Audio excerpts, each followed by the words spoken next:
Bueno, entonces, como les estaba diciendo, es interesantísimo que ninguno de ustedes se pierda la oportunidad de revisar el Código de Derecho Canónico y poder un poco leer lo que dice, por ejemplo, de cada uno de los sacramentos, ¿no? Y fíjense que, ¿por qué? Porque yo no quiero que Zurilla después me pregunte, mire, ¿quién es? ¿Quién los va a casar? Entonces resulta que ustedes tienen que entender que nadie se va a casar, sino que nadie va a casar a nadie, sino que uno va a presenciar. ¿Y quién puede presenciar? Es que no era ningún cura. Entonces, la pregunta sería, ya lo veremos en su momento, un laico puede presenciar un matrimonio, un diácono puede presenciar un matrimonio, el obispo, el sacerdote. Bueno, un no creyente puede presenciar una boda. Entonces, y después podemos ir hablando un poco igualmente de la validez, por ejemplo, de una ordenación episcopal. ¿Qué pasaría si yo le pregunto a Daniel Rojas, Daniel, si hay, por ejemplo, el obispo de, qué sé yo, de cualquier diócesis de Venezuela, quiere ordenar a un gran amigo suyo obispo? ¿Esa ordenación es válida? Ustedes no se han puesto esa pregunta. Yo estoy seguro que muchos no se la habrán puesto.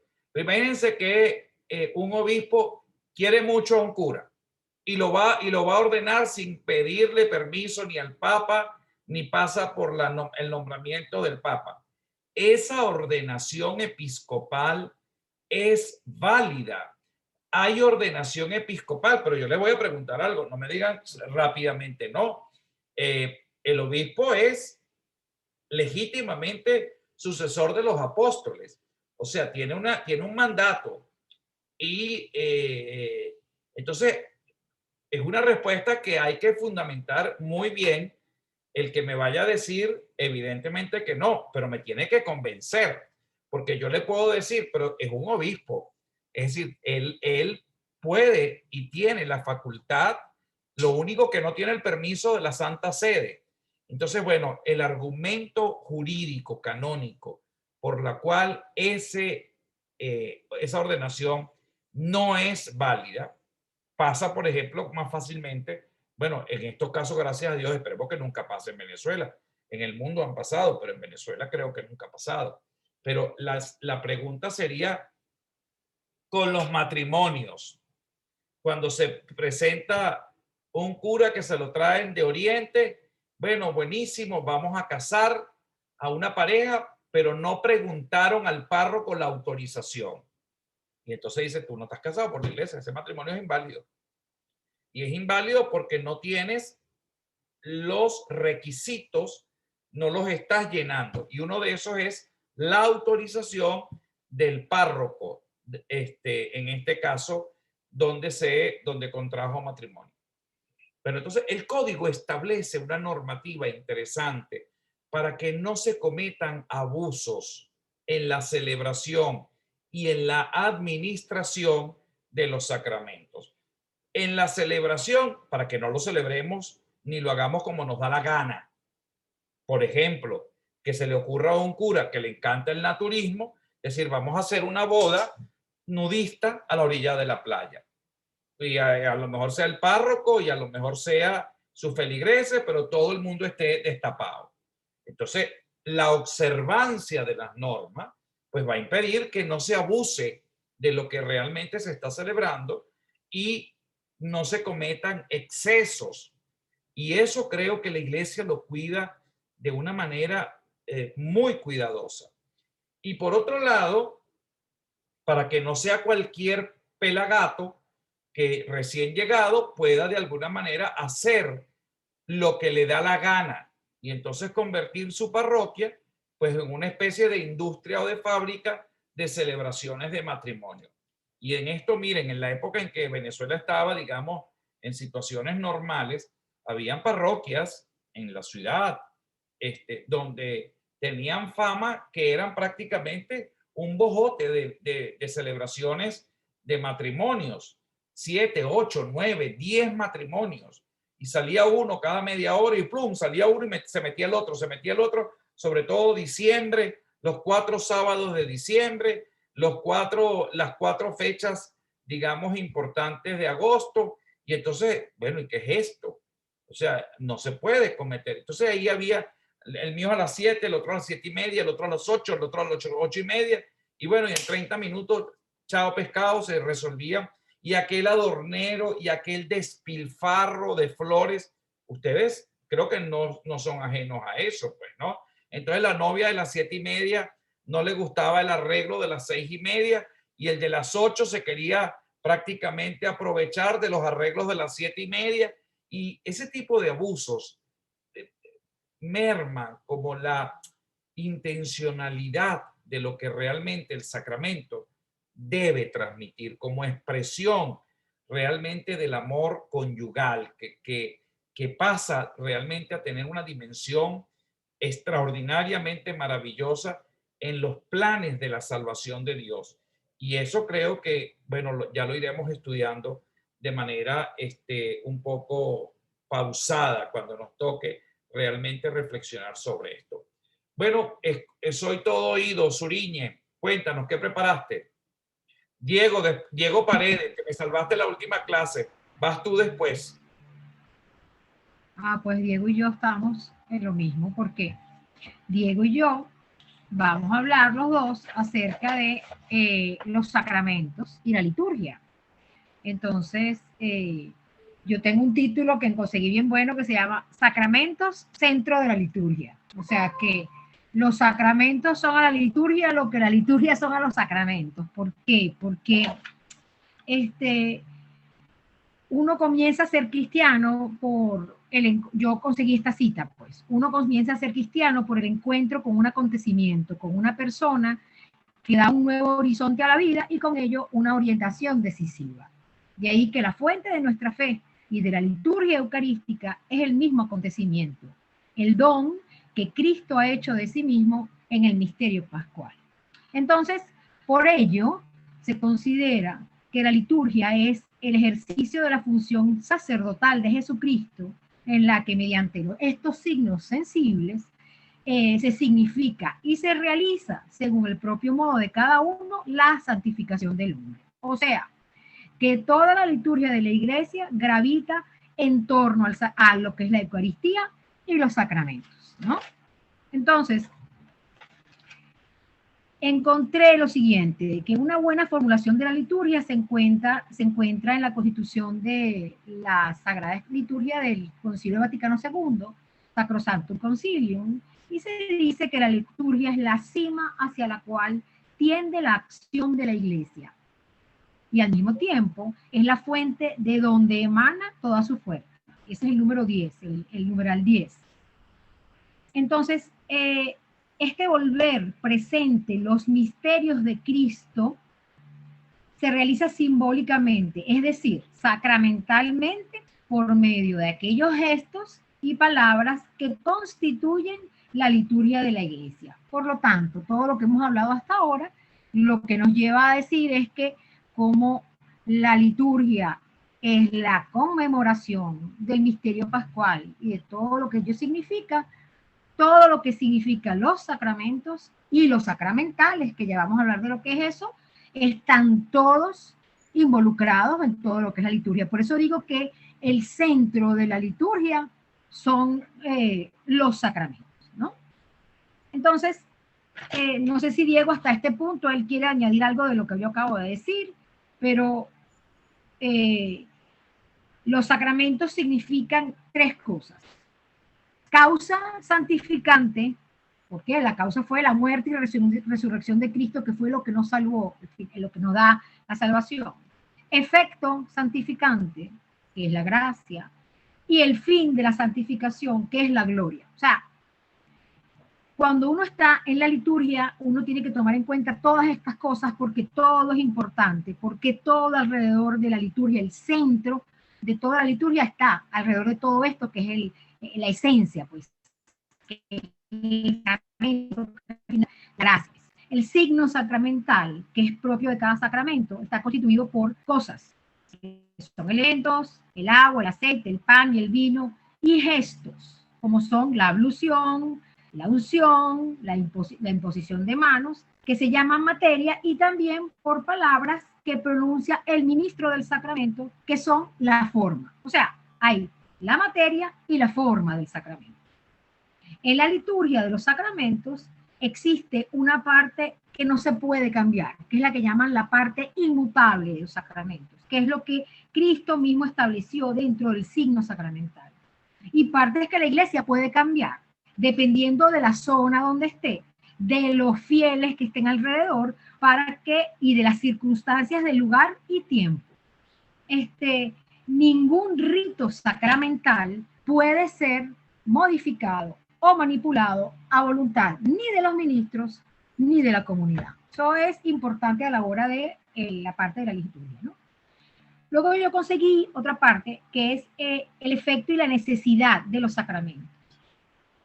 Hay 3 sacramentos que son el bautismo, la confirmación y el orden, que además de dar la gracia, confiere lo que se llama el carácter sacramental.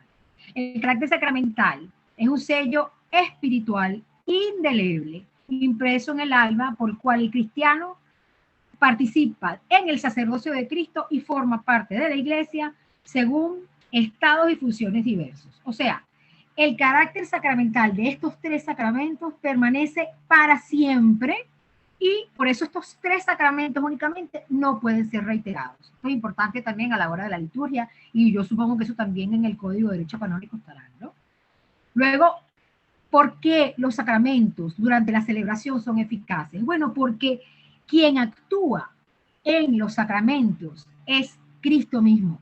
Es Él el que bautiza. Es Él el que actúa en sus sacramentos con el fin de comunicar la gracia que el mismo sacramento significa. Entonces, como habíamos conversado en la clase pasada, el efecto del sacramento se produce ex opere operato. O sea, que siempre que un sacramento sea celebrado conforme a la intención de la iglesia, con el poder de Cristo y de su espíritu, y él actúa independientemente de la santidad personal del ministro que lo está realizando. El hombre que realiza el sacramento se pone al servicio de Cristo y de la iglesia, y por eso es que se llama ministro del sacramento. No puede ser cualquier persona, sino que necesita la especial configuración de Cristo sacerdote, que es el sacramento del orden. Eso es, pero importantísimo. Y la Santa Iglesia instituye además los sacramentales. Los sacramentales signos que, imitando de alguna manera los sacramentos, expresan efectos, sobre todo espirituales, para fortalecer la gracia, que son las bendiciones del agua, bendiciones de las cosas, bendiciones del cáliz, de una mesa, de un lugar. Esos son sacramentales, esos son sacramentos. Estos van todos alrededor del sacramento. Digo porque todas estas cosas son las que forman parte de toda la liturgia, el corazón de lo que es la liturgia. Y es importante saber que la liturgia es esencialmente un actio Dei, o sea, una acción de Dios que nos une a Jesús a través del Espíritu. Posee una doble dimensión, ascendente y descendente, o sea, de nosotros hacia arriba y de arriba hacia abajo. Es la acción de lo que se llama el Christos totus, del Cristo total. Es por ello que toda la comunidad, con el cuerpo de Cristo unido a su cabeza, es la que celebra la liturgia. O sea, esa asamblea que se celebra hoy y ahora es una asamblea no solamente de aquí y de ahora, sino es la que se llama una asamblea católica, que es la misma asamblea en todos los tiempos, en todos los lugares, y porque es una asamblea que está todos los creyentes de todas las épocas y todos los lugares. O sea, ese momento en que se está celebrando esa liturgia es una acción católica. O sea, que a pesar que está en el hoy y en el ahora, es una acción que representa a la liturgia en ese momento, pero en todos los lugares y en todas las épocas y de todos los creyentes, parte de toda la iglesia. Esa parte a mí de verdad que me conmovió. Y bueno, me toqué ya, ¿no? Esto más o menos el misterio celebrado en la liturgia es uno solo. Lo importante saber es eso, y la forma de su celebración pueden ser diversas dependiendo del rito que esté, pero la forma es una sola. O sea, que puede ser rito romano, hispánico, bizantino, alejandrino, el copto, pues, siríaco, armenio, maronita, no importa, no importa el rito. El misterio es el mismo y es la esencia y es la parte sacramental. O sea, eso más o menos, a grosso modo, fue lo que yo quise pues, decir, pues, lo que investigué. Gracias. Diego Paredes Sublet, pariente de Carlos Sublet. Bueno, yo después de lo que dijo Suriña no tengo mucho que decir. Tú tienes mucho que decir, claro que sí. Porque más o menos había leído también ese artículo que está leyendo Suriña, que comprende lo que son los numerales 1068, 1113, 1084 del Catecismo, sí, y algunas frases de, de la de la Deus Caritas y de la Sacramentum Caritas de Benedicto XVI. Bueno, yo creo que primero que todo tener en cuenta lo que ya se ha hablado en esta materia de lo que es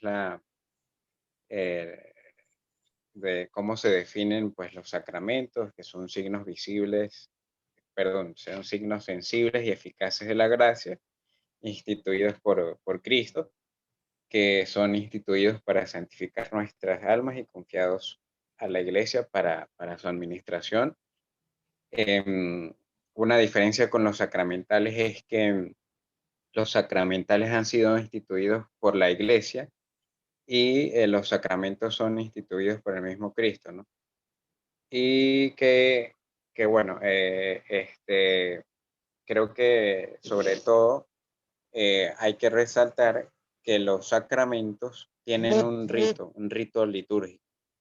Y todos, o sea, todos tienen ritos litúrgicos característicos que nos indican o que son simbolismos también de la eficacia y de la actuación pues de la gracia de Dios en medio de nosotros, ¿no? Bueno, según el mismo numeral 1084, sentado a la derecha del Padre y derramando el Espíritu Santo sobre su cuerpo, que es la iglesia, Cristo actúa por medio de los sacramentos instituidos por Él para comunicar su gracia. Y, por tanto, por medio de la liturgia y por medio del rito litúrgico, pues es una forma como ya lo decía Suriña, de comunicar esa gracia que tiene para todos nosotros.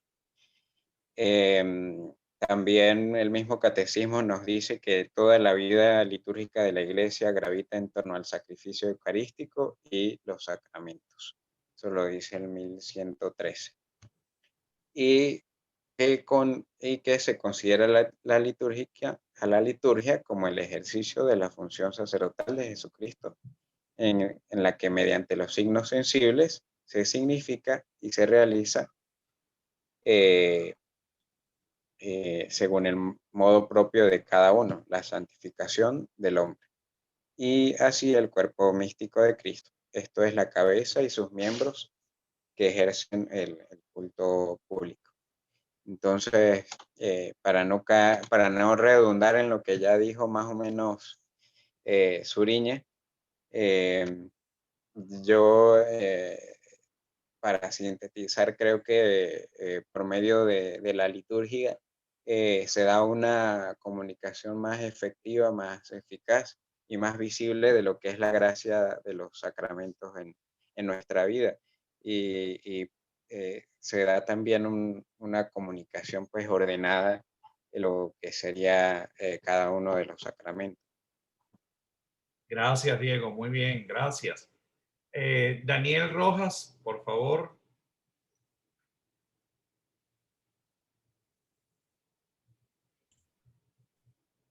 Vale, tenía una pregunta primero antes en el código dice que Solamente esto es para la iglesia latinoamericana. Entonces, las iglesias asiáticas o europeas tienen un código diferente al de nosotros. Porque en el numeral 2, el reglamento del código dice que solamente es para la iglesia latinoamericana y eso fue mi inquietud. No sé si ¿Cuál es la inquietud de solamente para la iglesia latinoamericana? No que si las otras iglesias se rigen bajo el mismo código o tienen un código diferente. Claro, es que hay de alguna manera especificidades. Por ejemplo, las iglesias de Oriente tienen su propio código de derecho canónico. Las que son las de rito romano, las de rito latino. Es decir, que cada uno tiene pues un código que de alguna manera los vaya a regular, pues, ¿no? Y por supuesto, el código nuestro respeta mucho las tradiciones y las costumbres autóctonas, de manera que no quiera violar en absoluto, pues, la iniciativa que especialmente desde el año 74 con la Evangelii Nunciandi, la Iglesia en el campo de la evangelización se inclinó por la inculturación del Evangelio, que ya en el Concilio Vaticano II nos venía propiciando, pero que no concretaba como concilio, tampoco tenía por qué hacerlo. Pero ya Pablo VI, en la evangelización de los pueblos, especialmente en la Evangelii Nunciandi, empieza a sentir la necesidad de la inculturación del Evangelio. Y luego vamos a ver que el pontificado de Juan Pablo II, hoy San Juan Pablo II, cuando habla de la preparación de la celebración de los 500 años de evangelización, de frente pues se habla de el estudio de la cultura adveniente, de la evangelización de la cultura, y específicamente se habla de algo que tiene un impacto muy grande, que es que cuando el Papa Juan Pablo II habla sobre la evangelización, dice que debe ser una nueva evangelización, nueva en su ardor, nueva en sus métodos y nueva en su expresión. Ardor, métodos y expresión. ¿Qué quiere decir el Papa con esto? Bueno, que la evangelización debe ser revisada, porque en alguna oportunidad pudiésemos no estar dando con los signos de los tiempos y estar desencajada de la propia realidad. Y fíjense que la inculturación del Evangelio va a ser un elemento desafiante, especialmente de cara a la nueva evangelización. Ahora sí, te escuchamos. Ok. Entonces, como en síntesis, ya sabemos que el código canónico son normas jurídicas que regulan la organización de la Iglesia Latina, los derechos y las obligaciones de los fieles, los sacramentos y las sanciones que se establecen por el cumplimiento de esas normas. En el código tenemos, en el libro cuarto, que habla sobre las funciones de santificar la Iglesia, los sacramentos. En el título 1 habla sobre el bautismo, que va desde el numeral 849 al 878, donde se contempla la celebración del bautismo, del ministro del bautismo, de los que van a ser bautizados, de los padrinos y de la prueba y anotación del bautismo administrado. En el título 2 se habla sobre el sacramento de la confirmación, que va desde el numeral 879 al 896. Ahí también se habla del modo de celebrar la confirmación, del ministro de la confirmación, de los que van a ser confirmados, de los padrinos y de la prueba de anotación. En el título 3 se habla sobre la Santísima Eucaristía, que va desde el numeral 897 al 958. Ahí se habla del ministro de la Santidad Eucarística, de la participación de la Santísima Eucaristía, pero en la Santísima Eucaristía, de los ritos y la ceremonia de la celebración eucarística, del tiempo y lugar de la celebración de la Eucaristía. En el título 4 se habla sobre el sacramento de la penitencia, sobre la celebración del sacramento, el ministro del sacramento de la penitencia, del penitense, de las indulgencias. En el título 5 se habla sobre la unción de los enfermos, que va del numeral número 998 a 1007, donde se habla de la celebración del sacramento, del ministro de la unción de los enfermos, de aquellos a quienes se le ha de administrar el sacramento de la unción de los enfermos. Y en el título 6 habla sobre el orden, que va desde el numeral 1008 al 1054, donde se establece la celebración y ministro de la ordenación, de los requisitos por parte de los ordenados, de los requisitos previos para la ordenación, de las irregularidades y otros impedimentos.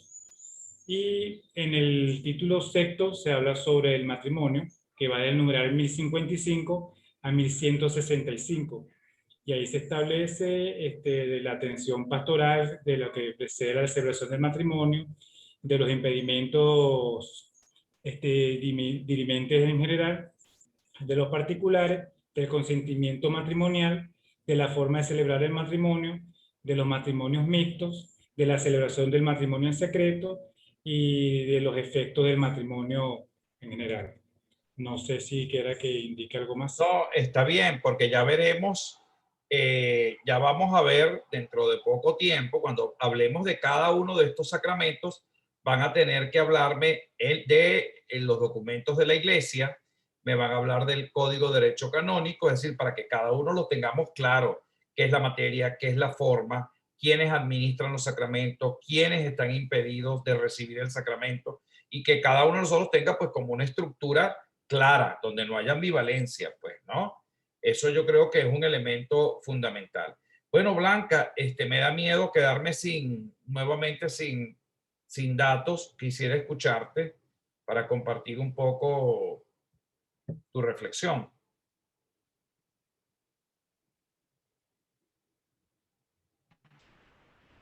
Micrófono, Blanca.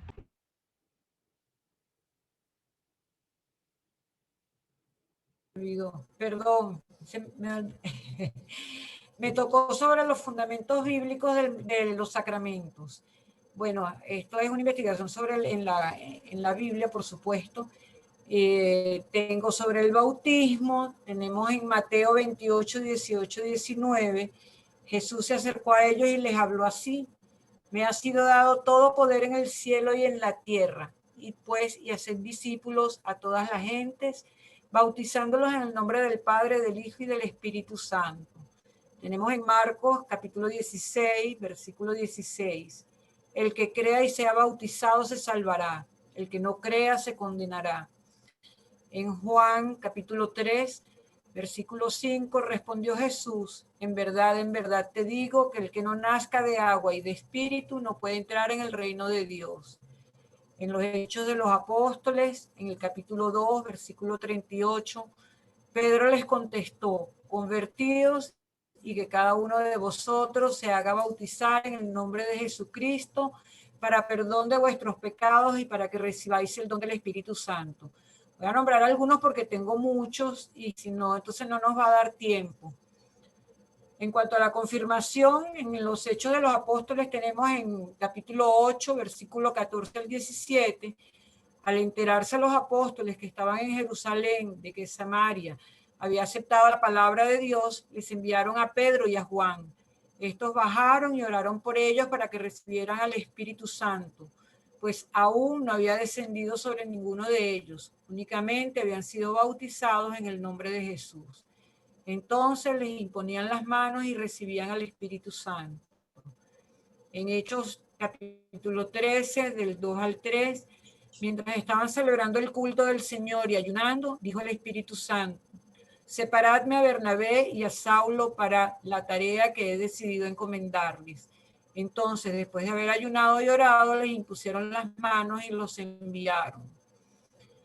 En 2 Corintios, capítulo 1, del 21 al 22, es Dios el que nos conforta en Cristo, a nosotros y a vosotros, y el que nos ungió. Él fue quien nos marcó con su sello y quien puso el Espíritu en nuestros corazones como arras de lo venidero. Después tenemos la Eucaristía. En Lucas 22, Versículo 19, tomó luego pan, dio gracias, lo partió y se lo dio diciendo, este es mi cuerpo que se entrega por vosotros, haced esto en recuerdo mío. De igual modo, después de cenar, tomó la copa y dijo, esta copa es la nueva alianza en mi sangre que se derrama por vosotros. En Mateo 26, 26 y 28, mientras estaba comiendo, tomó Jesús pan y lo bendijo, lo partió y dándoselo a sus discípulos dijo, tomad, comed, que este es mi cuerpo. Tomó luego una copa y después de dar las gracias se las pasó diciendo, bebed de ella todos, porque esta es mi sangre de la alianza, que es derramada por muchos para perdón de los pecados. En Marcos 14, del 22 al 24, mientras estaban comiendo, tomó pan, lo bendijo, lo partió, se lo dio y dijo, tomad, este es mi cuerpo. Tomó luego una copa y después de dar las gracias se la pasó y bebieron todos de ella y les dijo, esta es mi sangre de la alianza que es derramada por muchos. Hay otros cuantos de San Juan, en Corintios también. Voy a pasar a la confesión, es para tener una idea de todos más o menos, porque si no, Juan capítulo 20, 22 al 23, diciendo esto sopló y les dijo, recibid al Espíritu Santo, a quien perdonéis los pecados les serán perdonados, a quien se los retuviereis les serán retenidos. Mateo 18, en el versículo 18, yo os aseguro, todo lo que atéis en la tierra quedará atado en el cielo, y todo lo que desatéis en la tierra quedará desatado en el cielo. En 2 Corintios, capítulo 2, versículos 6 al 11, bastante es para ese tal el castigo infligido por la comunidad, por lo que es mejor, por el contrario, que le perdonéis y les animéis, no sea que se vea ese hundido en una excesiva tristeza. Os suplico pues veáis la caridad para que también os escribí con la intención de probaros y ver si vuestra obediencia era perfecta. Y a quien vosotros perdonéis, también yo lo perdono. Pues lo que yo perdone, si algo he perdonado, fue por vosotros en presencia de Cristo, para que no seamos engañados por Satanás, pues no ignoramos sus propósitos. En 2 Corintios, capítulo 2, de versículo 10 y 11, así que estoy dispuesto a perdonar a quien vosotros perdonéis. Y si yo perdoné, entonces, si había algo que perdonar, lo hice por vosotros y en presencia de Cristo, para no ser engañados por Satanás, pues ya conocemos sus artimañas. En la unción de los enfermos, Santiago capítulo 5, versículo 14. ¿Está enfermo alguno entre vosotros? Que llame a los presbíteros de la iglesia para que oren por él y le unjan con óleo en el nombre del Señor. Marcos capítulo 6, versículo 5. Y no puedo hacer allí ningún milagro, a excepción de la curación de unos pocos enfermos a quienes sanó imponiéndole las manos. Hechos capítulo 9. Fue Ananías, entró en la casa, le impuso las manos y le dijo, Saúl, hermano, me ha enviado a ti el Señor Jesús, el que se te apareció en el camino por donde venías, para que recobres la vista y te llenes del Espíritu Santo. Al instante cayeron de sus ojos una especie de escamas y recobró la vista. Se levantó y fue bautizado. Sacerdocio. En los Hechos de los Apóstoles, capítulo 14, versículo 23. Designaron presbíteros en cada iglesia y después de hacer oración,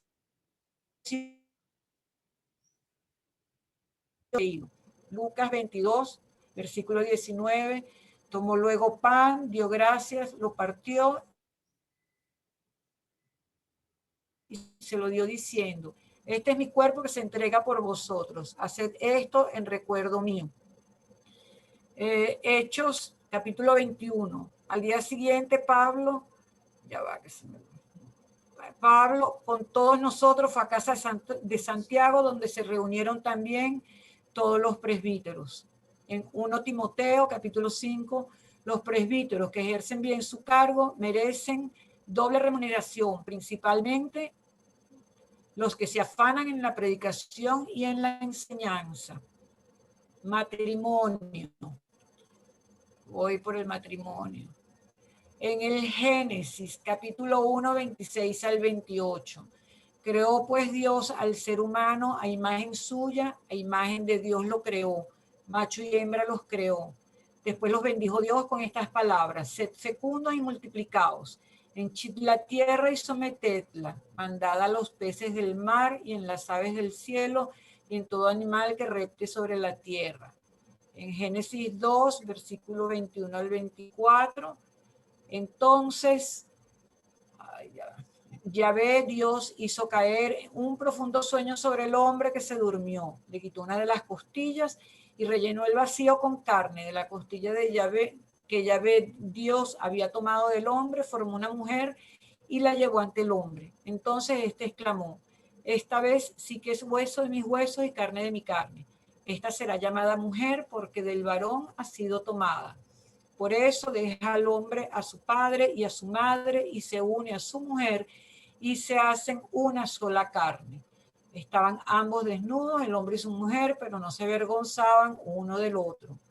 En 1 Corintios de capítulo 7, versículos 10 y 11, en cuanto a los casados les ordeno, no yo sino el Señor, que la mujer no se separe del marido, pero en el caso de que lo haga, que no vuelva a casarse o que se reconcilie con su marido y que el marido no se divorcie de su mujer. Mateo 19, 4, 5, él respondió: ¿no habéis leído que el Creador desde el comienzo los hizo varón y hembra y que dijo: por eso dejará el hombre a su padre y a su madre y se unirá a su mujer y los dos se harán una sola carne? Bueno, creo que eso es maravilloso. Tengo apenas un minuto, menos de un minuto. Les voy a mandar rápidamente. Pedro Deves tiene que hacerme el primer capítulo, Mysterium y Sacramento, fundamentos bíblicos y patrísticos. Es la primera evaluación oral que voy a hacer. ¿Qué voy a hacer? Les voy a pedir que cada uno de ustedes se tome un video que debe tardar al menos 10 minutos. Esa es la evaluación oral que voy a hacer en este semestre. Es para el próximo jueves, me lo tienen que entregar ya producido. Entonces, el número 1 lo va a hacer Pedro Deves, Mysterium y Sacramento, fundamentos bíblicos y patrísticos. Blanca, vas a hacer el desarrollo histórico del dogma. Voy contigo, Daniel Rojas, el número 3, definición de sacramento, signo y símbolo. El número 4, Daniel Rojas, institución de los sacramentos. Suriñe Quintana, dimensión eclesial de los sacramentos. Número 5. Y número 6, eficacia de los sacramentos, carácter sacramental. Ustedes lo van a tener en el programa que yo les envié. Y además va a ser redimensionado porque ahorita la universidad está pidiendo objetivos muy sucintos de cada una de estas unidades. ¿Qué van a hacer? Un video de 10 minutos donde salgan ustedes, por favor, no leyendo, sino exponiendo cada uno de estas materias. Tienen una semana para prepararlo, tienen la metodología que va a ser el video y lo voy a subir en el canal.